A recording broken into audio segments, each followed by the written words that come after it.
Welcome and good day to all of you. In this video session, we are going to see about the introduction about chromatography and the basic principles of chromatography. Chromatography is a method used to separate the individual components of a mixture on the basis of their interaction with the two phases, which causes them to move at different speeds and separate. This is the most used separation technique in laboratories and industries. The term chromatography derived from the Greek word chroma, it means color, and graphin means writing. Initially, the technique was used for the separation of colors. This technique was first developed by a Russian botanist M. Tesvet in 1906 when experimenting with plant pigments. He poured a plant pigment solution on top of a column with an adsorptive material and added a solvent to wash it through the column. As the solution moved down, the pigment separated into bands of different colors.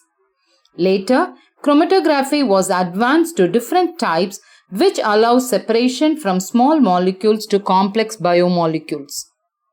The substance that has to be segregated during the process of chromatography is known as an analyte.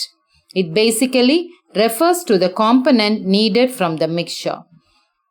It is a physical process in which the solutes, that is, the components of a sample mixture, are segregated as a result of their differential distribution between the stationary and mobile phases.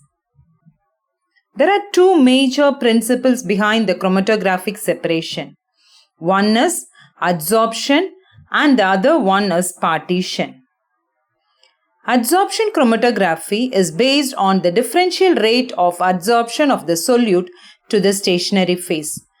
The mobile phase is liquid or gas in which the solute is dissolved. Based on the component's absorptivity, different solutes are adsorbed on the adsorbent to varying degree. The components with higher absorptivity are carried to a shorter distance than those with lower absorptivity, in this case as well as by moving a mobile phase over a stationary phase.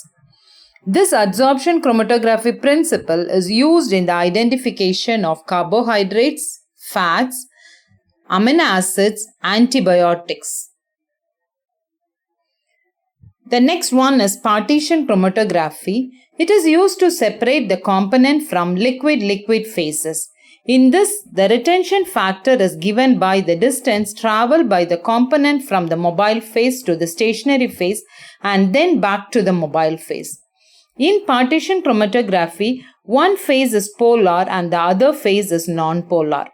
The difference in polarity leads to the separation of components. A continuous differential partitioning of mixture components into the stationary phase and a mobile phase occurs in this process. Paper chromatography is a good example of partition chromatography.